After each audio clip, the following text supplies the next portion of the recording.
Hello everyone, आप सभी लोगों का फिर से एक बार स्वागत है मेरे यूट्यूब चैनल पे। तो गेस्ट लेक्चरर पॉलिसी अतिथि व्याख्याता नीति में एक नया अपडेट आया है, इसको हम लोग देखने वाले हैं ना। यह लेटर जो ऑफिशियल लेटर आया है, ये कार्यालय आयुक्त उच्च शिक्षा संचालनालय से आया है। और किनको आया है लेटर, ये हम देखते हैं। ये सभी कॉलेजों, सभी यूनिवर्सिटीज़ के कुल सचिवों को आया है ना, राजकीय विश्वविद्यालयों के छत्तीसगढ़ के, और सभी प्राचार्यों को, समस्त शासकीय महाविद्यालयों के प्रिंसिपल्स को आया है। यह लेटर जो है अतिथि व्याख्याता संबंधी कुछ रूल्स एंड रेगुलेशंस को है ना। जैसे बहुत सारे महाविद्यालय के प्राचार्यों के द्वारा एक बैठक रखी गई थी आयुक्त मैडम के साथ, समझ लीजिए, है ना। तो उसमें बहुत सारी चीज़ें, स्पष्टीकरण जारी किया गया है। उन सब चीज़ों को समझेंगे, क्योंकि जो असिस्टेंट, जो अतिथि व्याख्याताओं की जो भर्ती हो रही है अभी, है ना, तो उसमें मेरिट सूची बनाने में कुछ कुछ प्रॉब्लम्स आ रहा था। जैसे कि रिसर्च पेपर को लेकर के, कि आपके स्नातक स्तर में 50% चाहिए, है ना, ग्रेजुएशन में, इन सब चीज़ों को लेकर के कन्फ्यूज़न था। तो उन्हीं सब चीज़ों के लिए जो विभागीय बैठक हुआ था, उसमें स्पष्टीकरण जारी किया गया है। उन्हीं हम से पॉइंट्स को देखेंगे, क्योंकि हमारे लिए इंपॉर्टेंट हो जाता है जानकारी के लिए, ठीक है। तो सबसे पहले देखिए, जो ऑनलाइन बैठक हुआ था 12/7 को, है ना, जिसमें लिखा गया है कि महाविद्यालय के प्राचार्यों द्वारा अतिथि व्याख्याता नीति 2024 के कुछ बिंदुओं पर की गई परीक्षा के संबंध में निम्नानुसार स्पष्टीकरण जारी किया जाता है। तो सबसे पहला देखिए, कालखंड संबंधी। बहुत सारे कॉलेजों में ये प्रॉब्लम हो रहा था कि जो एनईपी 2020 जो लागू हुआ है ना, नेशनल एजुकेशन पॉलिसी 2020, जो अभी ग्रेजुएशन के फर्स्ट सेमेस्टर में, फर्स्ट ईयर में लागू किया गया है, उसमें प्रॉब्लम आ रहा था क्लासेस को लेकर के। क्योंकि एनईपी 2020 में ये है कि आपका क्लासेज जो होना चाहिए वो 60 मिनट का होना चाहिए, 1 घंटे का एक क्लास होना चाहिए। बट हो क्या रहा था, जितने पुराने जो पाठ्यक्रम है, जैसे सेकेंड ईयर, थर्ड ईयर, इससे पहले जितने भी जो चलता था, है ना, कॉलेजों में जो कोर्सेज चल रहा है, वो सब क्या होता है, 40 से 45 मिनट का एक कालखंड होता है। तो इसमें प्रॉब्लम हो रहा है लोग, है ना, कॉलेजों को मैनेज करने में। तो इसके लिए अलग अलग बैठकें हुई थी, पृथक पृथक भवन होता है, तब आसान होता है ये चीज़ें, है ना। बट इसमें हो क्या रहा था, इसीलिए इस पर डिसाइड ये हुआ है कि सभी महाविद्यालयों में उपलब्ध स्थानीय अधोसंरचना को ध्यान में रखते हुए कालखंड समान, या तो कालखंड समान भी रखा जा सकता है, मतलब सभी के लिए 1 1 घंटे का, कि सभी के लिए 40 से 45 मिनट का क्लासेस रखा जा सकता है, या फिर अलग अलग, है ना, फर्स्ट सेमेस्टर के लिए आपका 1 घंटे का क्लासेस रहेगा, और जो सेकेंड और थर्ड ईयर वालों के लिए 40 या 45 मिनट का क्लासेस किया जा सकता है। ये सब महाविद्यालय अपने स्तर पर इस पर निर्णय ले सकते हैं बोल करके, ये पहला कालखंड संबंधी जो समस्याएं थी उसका समाधान निकाला गया, ठीक है। दूसरा ये हमारे लिए इंपॉर्टेंट होता है गेस्ट लेक्चरर पॉलिसी में, है ना, कि शोध पत्रों पर अंक की बात कही जाती थी।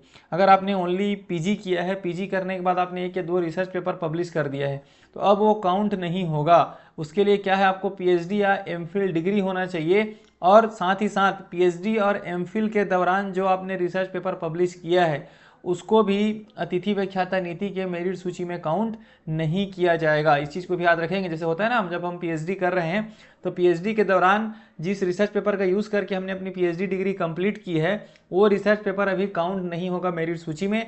जब आप पीएचडी कर लेते हैं, या फिर एमफिल करने के बाद, जब आपका डिग्री मिलने के बाद, जब आपने कुछ रिसर्च करके जो पेपर निकाला है, वो सब आपके काउंट होगा, है ना, मेरिट सूची में, ठीक है। तो इसी चीज़ को लेकर के कन्फ्यूजन था, ये भी क्लियर हो गया। देखिए लिखा है यहाँ पर, पीएचडी एमफिल की उपाधि प्राप्त किए जाने तक प्रकाशित शोध पत्रों पर कोई अंक नहीं दिए जाएंगे।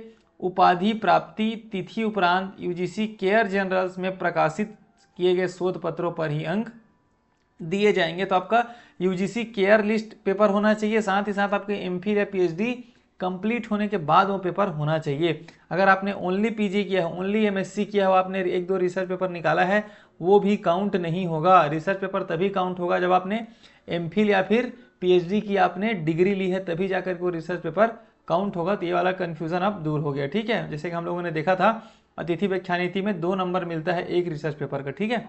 थर्ड जो हमारे लिए काफ़ी इंपॉर्टेंट पॉइंट ये था कि इसमें बहुत सारा कन्फ्यूजन इसी में था, है ना, शैक्षणिक योग्यता को लेकर के था।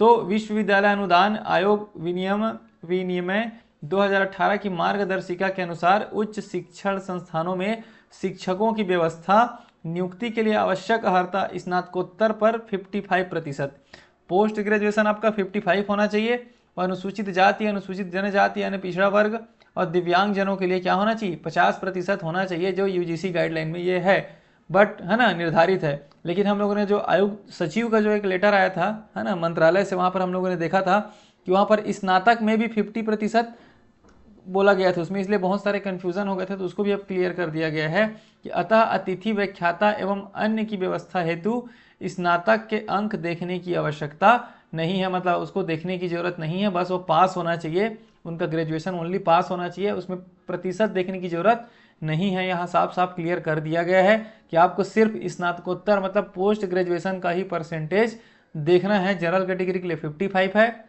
और रिजर्व कैटेगरी और दिव्यांग जनों के लिए 50% इसको कर दिया गया। तो ये कन्फ्यूजन अब दूर हो गया, ठीक है।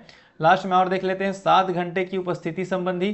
तो अतिथि व्याख्याता अतिथि शिक्षण सहायक को शैक्षणिक कार्य के अतिरिक्त अध्ययनशाला या फिर अध्यक्ष या प्राचार्य द्वारा सौंपे गए शैक्षणेतर कार्यों को संपादित करने के लिए दिनों में है ना दिनों में महाविद्यालय में 7 घंटे कार्य करने पर अतिरिक्त मानदेय की पात्रता होगी। अगर एक्स्ट्रा काम उन लोग करते हैं अतिथि व्याख्याता लोग तो उनको अतिरिक्त मानदेय की भी पात्रता होगी। तो देख सकते हैं यहाँ पर आयुक्त शारदा वर्मा जी के मैडम के द्वारा है ना उच्च शिक्षा संचालनालय से ये लेटर जारी किया गया है। तो ये सब कन्फ्यूजन अब दूर हो गया होगा कि आपका ग्रेजुएशन में कितनों भी परसेंटेज रहे, आप बस पास होना चाहिए।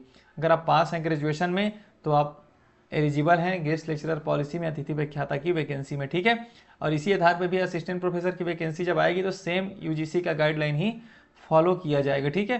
तो उम्मीद करता हूँ ये छोटा सा वीडियो रहा होगा अपडेट है ना, अब जो भी अपडेट आया था गेस्ट लेक्चरर पॉलिसी को लेकर के। और काफ़ी सारे लोगों के द्वारा मेरे को कमेंट बॉक्स करके पूछा जा रहा है कि सर कॉलेजों का लिस्ट हमें पता नहीं चल पा रहा है ना। अलग अलग कॉलेज अपना अपना लिस्ट पब्लिश करते जा रहे हैं डेट के अकॉर्डिंग। तो आप उनसे संपर्क करने की कोशिश करिए, कॉलेज पे उसमें नंबर दिया है उस पर कॉल करिए है ना, इसी आधार पर आपको पता चलेगा। और अगर आपका नाम वहाँ पर मेरिट सूची में जब जैसे ही आएगा ना उसके आधार पे आपको कॉल भी उन लोग संपर्क करेंगे, कॉल भी उन लोग करेंगे जो भी आप लोगों ने नंबर या फिर अपना जीमेल आईडी दिया है। तो उसको भी आप लगातार अपडेट देखते रहिए, चेक करते रहिए, ठीक है। तो मिलते हैं नेक्स्ट वीडियो लेक्चर में, कुछ नया अपडेट आएगा तो फिर से आपको अपडेट किया जाएगा। अभी के लिए इतना ही था। चैनल को सब्सक्राइब कर लेना, वीडियो को लाइक कर देना और अपने दोस्तों में इस वीडियो को शेयर कर देना। थैंक यू, बहुत बहुत धन्यवाद।